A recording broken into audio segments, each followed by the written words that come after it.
शिंदे, ताराबाई शिंदे की रचनाएं, ताराबाई शिंदे के विचार और उनका योगदान। ताराबाई शिंदे का जन्म 1850 में बुल्ढाना बरार प्रांत में हुआ था। वे एक नारीवादी कार्यकर्ता थी जिसने 19वीं सदी के भारत में पितृसत्ता और जाति का विरोध किया था। उनके पिता बाबूजी हरि शिंदे कमिश्नर के दफ्तर में हेड क्लर्क थे।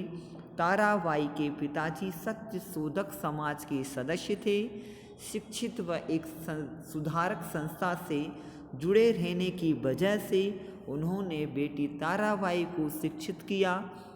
ताराबाई ने मराठी के साथ ही अंग्रेजी और संस्कृत का भी अध्ययन किया। शिंदे सामाजिक कार्यकर्ताओं ज्योतिबा फूले और सावित्रीबाई फूले की सहयोगी थी और उनके सत्यशोधक समाज की संस्थापक सदस्य थी। ताराबाई एक बहुत बुद्धिमान, ज्ञानी, तर्कशील, भावुक और दयालु महिला थी। महात्मा फूले के विचारों को वे अपनी कार्यशैली और व्यवहार में लाई। उन्होंने समकालीन समाचार पत्रों, पत्रिकाओं, वैचारिक निबंधों, ग्रंथों, संत कवियों की रचनाओं, पंडिता काव्या, महात्मा ज्योतिबा फूले और विष्णु शास्त्री चिपलूनकर के लेखन का अध्ययन किया। ताराबाई की काबिलियत और योग्यता से महात्मा फूले वाकिफ थे। वे अपनी तीक्ष्णता और अभिव्यक्ति की सहजता के लिए जानी जाती थी और इसलिए महात्मा फूले की पत्रिका सतशर और दूसरे अंक की ताराबाई के हृदय से प्रशंसा की गई है। विश्व महिला सम्मेलन 1975 में बीजिंग, चीन में आयोजित किया गया था। उसके एक प्रवेश द्वार का नाम ताराबाई शिंदे के नाम पर रखा गया था। स्त्रियों की गरिमा और अधिकारों के संघर्ष की अगुआ और महान समाज सेवी ताराबाई शिंदे का देहांत सन 1910 में हुआ था। ताराबाई शिंदे की रचनाएं। वह अपनी प्रकाशित रचना स्त्री पुरुष तुलना के लिए जानी जाती हैं, जिसे मूल रूप में 1882 में मराठी में प्रकाशित किया गया था। यह उच्च जाति के पितृसत्ता की तीक्ष्ण आलोचना है और इसे पहला आधुनिक भारतीय नारीवादी पाठ भी माना जाता है। इस पुस्तक को लिखने की प्रेरणा विजयलक्ष्मी केस में अदालत द्वारा दिया गया एक निर्णय था। सूरत में एक ब्राह्मण परिवार की एक युवा विधवा विजयलक्ष्मी गर्भवती हो गई और उसका गर्भपात हो गया और उसने अपने बच्चे को कूड़ेदान में फेंक दिया। सूरत की एक अदालत ने भ्रूण हत्या के जुर्म में उसे मौत की सज़ा सुनाई थी। बाद में मुंबई उच्च न्यायालय में अपील करने पर सज़ा को 5 साल के कठिन परिश्रम और कारावास में बदल दिया गया। इस मुकदमे को तब काफ़ी प्रचार मिला था। समाचार पत्र इसके बारे में अनुकूल और प्रतिकूल राय व्यक्त कर रहे थे। इस तरह के गर्भपात 19वीं सदी में बड़े पैमाने पर हुए थे और इस सब के लिए अकेली महिला को ही जिम्मेदार ठहराया जा रहा था। यह महिलाओं के प्रति समाज के रवैये को दर्शा रहा था। ताराबाई मुकदमे और उसके बाद पुणे वैभव जैसे पारंपरिक समाचार पत्रों द्वारा महिलाओं की आलोचना से परेशान थी और उन्होंने यह रचना लिखी। इस पुस्तक में ताराबाई ने 3 विषयों पर निर्धारित किया है। नंबर 1, विधवा पुनः विवाह पर प्रतिबंध के कारण महिलाओं का अनाचार। दूसरा है विवाहित महिलाओं का शोषण। तीसरा है पुरुषों में व्याप्त बुराइयाँ। ऐसा करते हुए उन्होंने मुक्तमाला 1861, मंजू घोष 1867, मनोरमा 1871, स्त्री चरित्र जैसी पुस्तकों में महिलाओं के चित्रण को भी दर्शाया है। मंजू घोष उपन्यास में लेखक नारो सदाशिव ने भर्तृहरि के छंदों का हवाला देते हुए महिलाओं के दोषों का वर्णन किया था। उसी श्लोक में उन्हीं शब्दों का प्रयोग करते हुए ताराबाई ने स्पष्ट किया है कि ये दोष तो पुरुषों में अधिक प्रचलित है। ताराबाई शिंदे ने सामाजिक माहौल में स्त्री की स्थिति और प्रचलित मान्यताओं पर प्रश्न चिन्ह लगाती हुई मराठी भाषा में प्रकाशित अपनी रचना स्त्री पुरुष तुलना में स्त्री पुरुष समानता की कमज़ोर वकालत की। इस पुस्तक में ताराबाई ने कहा कि महिलाओं की पीड़ा, उनके साथ हुए अन्याय को दूर किया जाना चाहिए और उन्हें पुरुषों के समान दर्जा दिया जाना चाहिए। दुनिया भर की स्त्री जाति की वास्तविक स्थिति पर विचार विमर्श करने का आह्वान उन्होंने अपनी इस रचना में किया। स्त्री पुरुष समानता पर बल देते हुए ताराबाई ने अपनी सशक्त और तर्कपूर्ण लेखनी के द्वारा यह चेतावनी दी कि स्त्री को आप दरकिनार नहीं कर सकते। उन्होंने लिंग भेद के आधार पर स्त्री पुरुष के अधिकारों में फर्क करने और दोहरे मापदंड बरतने के खिलाफ आवाज़ उठाई। वे पारंपरिक पुरुषसत्ता की पेनी आलोचना तीखे शब्दों में करती हैं। वे समाज के सामने अपनी सवाल उठाती हैं कि स्त्री की स्वतंत्रता छीनने का अधिकार पुरुष के पास कैसे आया। स्त्री पुरुष की तुलना की प्रस्तावना में वे लिखती हैं, जिस ईश्वर ने इस अद्भुत सृष्टि को बनाया है उसी ने पुरुषों और स्त्रियों को बनाया है। हालांकि मैंने लघु निबंध अपनी सभी हमवतन महिलाओं के गौरव के लिए यह स्पष्ट करने के उद्देश्य से लिखा है, क्या सभी प्रकार के दुर्गुण और बुरी बातें महिलाओं में ही हैं?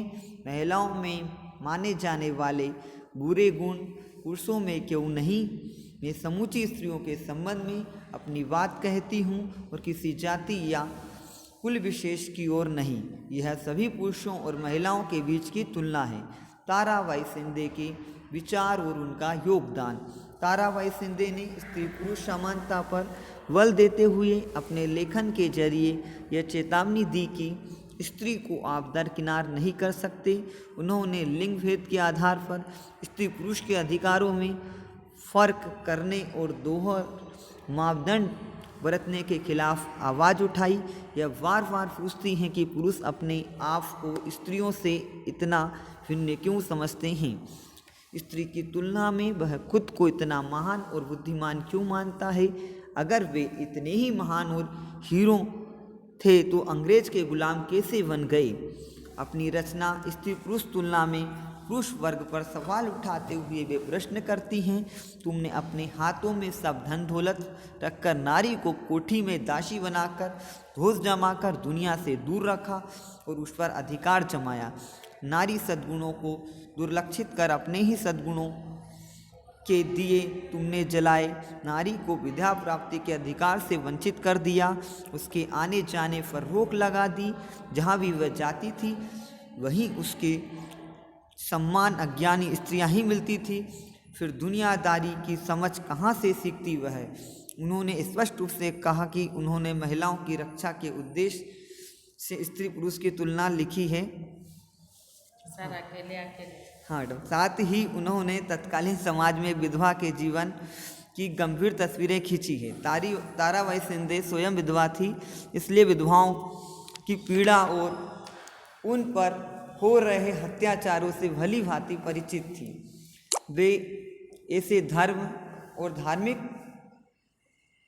कठोरताओं पर कड़ा प्रहार करती थी जो एक विधवा को ऐसा नरकी जीवन जीने पर विवश करते हैं।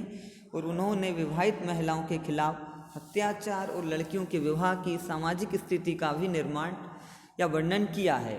वह उस त्रासदी से दुखी थी जो समग्र रूप से स्त्रियों के साथ होती थी। उन्होंने अपनी रचना के माध्यम से विधवा उत्पीड़न पर प्रश्न किया।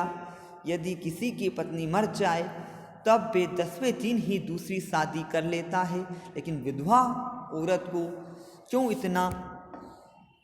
इतना प्रताड़ित किया जाता है, मानो अपने पति को उसी ने मारा है। समाज द्वारा ये दोहरे मापदंड क्यों? ताराबाई शिंदे ने अपनी प्रभावशाली लेखनी के द्वारा समाज में रचे फंसे पितृसत्ता के पाखंडों पर तिल खोल कर प्रहार किया। ताराबाई समाज से पितृसत्ता और जातिवाद को सिरे से खारिज करती आई है और वे इस प्रथा को खत्म करने के लिए अंत तक लड़ती रही हैं। ताराबाई शिंदे स्त्रियों की गुलाम मानसिकता से उन्हें मुक्ति दिलाने की प्रेरणा प्रदान करती हैं। नारीवादी विमर्श और जोरदार सामाजिक क्रांति का संदेश उनके विचारों में दृष्टिगत होता है। ताराबाई ने भ्रूण हत्या के खिलाफ अपने लेखन को तेज करते हुए विधवा पुनर्विवाह, महिला शिक्षा, महिलाओं के खिलाफ हिंसा, धार्मिक संस्कृति और महिलाओं पर लिखा है। ताराबाई शिंदे ने पुरुषों और महिलाओं की तुलना करके मर्दानगी पर हमला किया है। पुरुषत्व मानसिकता, लेगिंग, असमानता और शोषण पर हमला, महिलाओं के प्रति नकारात्मकता पर हमला करते हुए महिलाओं और पुरुषों के लिए दोहरे मानकों का पुरजोर विरोध करती है। असल जिंदगी में ताराबाई इस बात से नाराज है कि पुरुषों और महिलाओं के बीच भेदभाव करके सामाजिक नियम बनाए गए और यह बात उनकी लेखनी में स्पष्ट प्रकट होती है। ताराबाई को पारंपरिक संस्कृति द्वारा परिवार में महिलाओं को दिया गया द्वितीयक स्थान महिलाओं पर सभी तरह के प्रतिबंध लगाने का तरीका है। पुरुषों को उनकी ज़रूरतों पर महत्व देना पसंद नहीं था। ताराबाई शिंदे 19वीं सदी की एक विद्रोही महिला हैं जो कम से कम 1000 साल से चल रहे समाज में कार्यकरण पर सवाल उठाने का साहस रखती हैं। ताराबाई शिंदे ने 19वीं सदी के उत्तरार्ध में अपने कार्यों और अपनी लेखनी से और अपनी क्रांतिकारी विचारधारा से अपने आसपास की दुनिया को प्रभावित किया और उनका उल्लेख तत्कालीन महाराष्ट्र में एक महिला समाज सुधारक के रूप में किया जाता है। उन्होंने विपरीत परिस्थितियों में भी समाज सुधार के क्षेत्र में अपना योगदान दिया है। 19वीं शताब्दी में सत्य साधक ताराबाई शिंदे विभिन्न प्रश्न उठाकर पितृसत्तात्मक प्रथाओं को रेखांकित करते हुए कई तर्कसंगत प्रश्न उठा दिए हैं। उनका मानना था कि मर्दानगी की शोषण जेल तब नहीं टूटेगी जब तक महिलाओं को पूरक नहीं माना जाएगा और उन्हें समान दर्जा नहीं दिया जाएगा। अपने समय में ताराबाई के महिला मुक्ति पर बहुत मजबूत लेकिन उद्देश्यपूर्ण विचारों ने उस समय एक बड़ी हलचल पैदा की। महिलाओं के शोषण के खिलाफ उनका संघर्ष सामाजिक परिवर्तन की प्रक्रिया के लिए एक उत्प्रेरक था। ताराबाई शिंदे, जिन्होंने सबसे पहले महिलाओं के अस्तित्व के लिए पुरुष अहंकार के खिलाफ विद्रोह किया, सदैव अपने संघर्ष के लिए जानी जाती हैं।